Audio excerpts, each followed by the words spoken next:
Distress tolerance. Although most mental health treatments emphasize change, this module pays tribute to the value which exists in accepting reality just as it is, rather than attempting to make things different. The skills taught in this module will not solve the problem, but will assist in not making the problem worse. These skills should be combined with problem solving and not overused to the point that they become an avoidance of engaging in life and creating one's life worth living. The distress tolerance skills help with surviving a crisis, and in that vein, help to determine what is an actual crisis versus what is something that's just uncomfortable. So a crisis is defined as being something that is very high stress, that has the possibility of really bad outcomes. Crises are short term, and there is a strong urge for immediate resolution. So there is a whole other set of skills in the distress tolerance module that relate to when the crisis is addiction, but we won't be going over those in this module. Distress tolerance skills will also help create short-term relief for painful situations. They help to minimize the risk of impulsive actions that come as a result of the desire to alleviate the pain that an individual is in during a crisis. So there are times when the solution to the problem actually makes the problem worse. And the distress tolerance module was created to provide another variety of skills that could be utilized instead of the usual go-to that the patient might have used in the past. Distress tolerance skills also help with reality acceptance. So when we're accepting reality, this is not the same thing as approving of reality. There is a heavy Zen influence in this module. And the acceptance of reality is thought to prevent suffering, which comes from the non-acceptance of pain.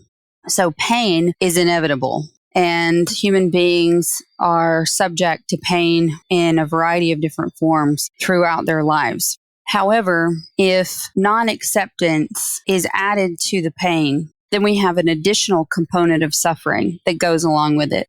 So the idea in the distress tolerance module is to eliminate suffering, and therefore we're only left with pain, which doesn't sound fantastic, but it's much more tolerable than pain plus suffering.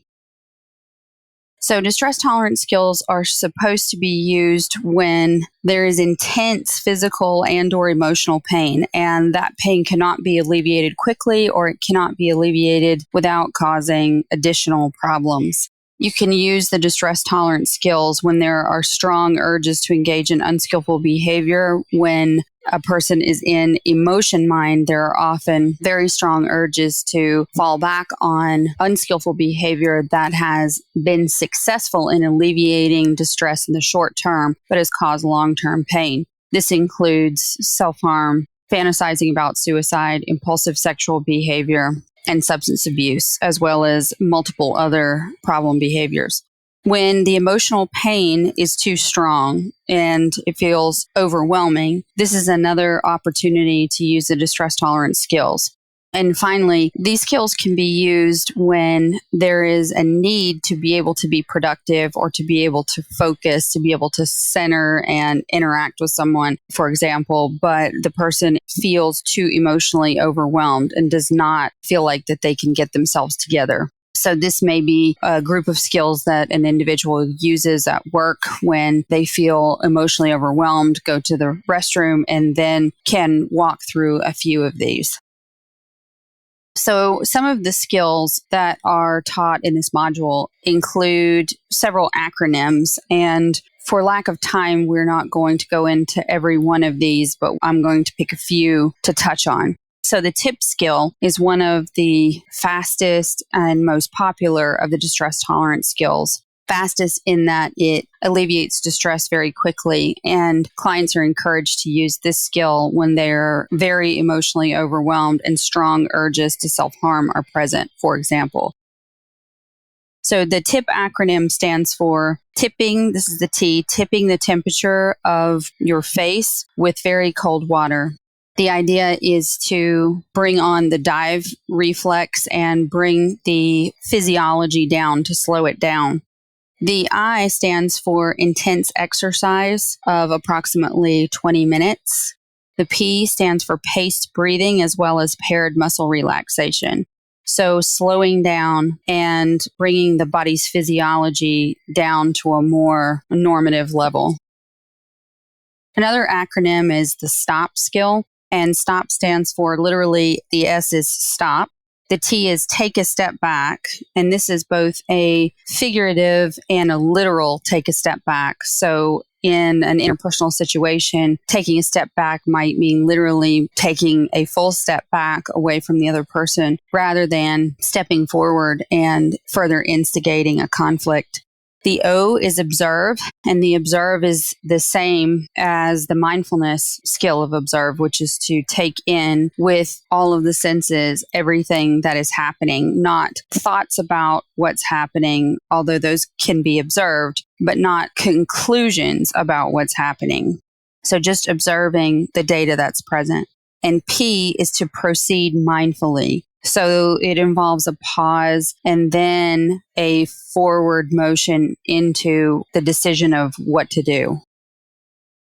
Another acronym is the accepts skill, and this stands for engaging in activities. That's the A. Contributing, which is doing something for someone else. Comparisons, which is juxtaposing a previous period of your life with your current one, juxtaposing a previous period of your life that was much worse with the one that you're in, or comparing yourself to someone else whose life is much worse. E, emotions, which is generating different emotions than the ones that you're feeling. P is pushing away, sort of like putting the problem on a shelf. T are thoughts, engaging in thinking about math problems, making a grocery list, making a holiday list, any thoughts that compete with the thoughts and emotions that are present during the time of the crisis. And sensations, which is using the 5 senses in order to ground. In addition to these acronyms, self-soothing is encouraged. And this is doing things that are comforting and feel good, incorporating positive activities, things that one would enjoy. Distracting, which can be a self-soothe and distraction at the same time, taking one's thoughts away from the problem and putting them on something else. And it's easy to see how these skills could be overused or could be an avoidance if practiced at the expense of problem solving. So these skills should be combined with problem solving. But in the case that the problem cannot be solved and a time period has to elapse before anything can be done, it's important to be able to use these skills to cope with the emotions that arise as you're waiting on the solution or as you're waiting on the opportunity to problem solve. So one of the most popular DBT skills is encompassed in the distress tolerance section, and this is radical acceptance. So radical acceptance is beyond just typical acceptance. The term radical meaning fully, wholly, absolutely, 100% accepting reality as it is. And acceptance, again, does not mean approval. It means looking at things in the face. So a radical acceptance of locking your keys in your car would not be to stare through the window, wondering how it happened. It would be to immediately move to a solution of calling a locksmith. So you cannot move to problem solving until the problem has been radically accepted. So we have to have acceptance in order to have change. In order to change the fact that I've dropped an egg on the floor and it's made a mess, I have to first accept that that has happened rather than staring at it and wishing that it wasn't true. So the final skills that I'm going to go over are half smile and willing hands. And both of these capitalize on the feedback loop that exists between the body and mind.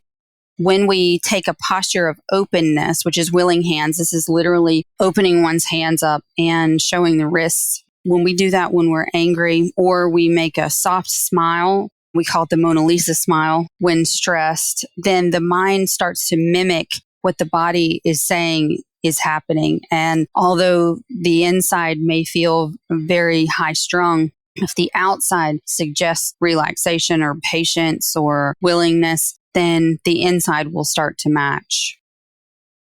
The key points for the distress tolerance skills. The distress tolerance skills are used for crisis situations.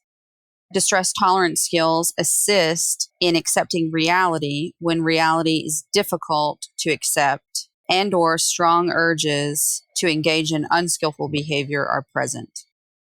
Popular distress tolerance skills include the tip skill, stop skill, half smile, willing hands, and radical acceptance.